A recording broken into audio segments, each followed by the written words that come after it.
Toti tekelli bir periselde şeker halı bilen Gönül kusan ben deyleme şeyim ayrı tönüm tavri bilen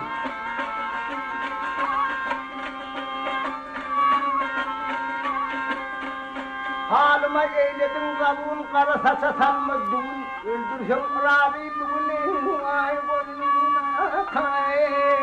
tavri bilen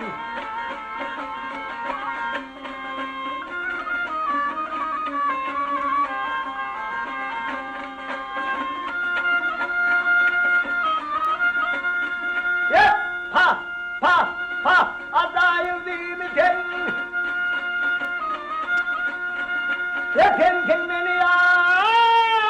memnun edeni vay aklım bebes gelir bedeni vay kırıp çellenin ay kavrilim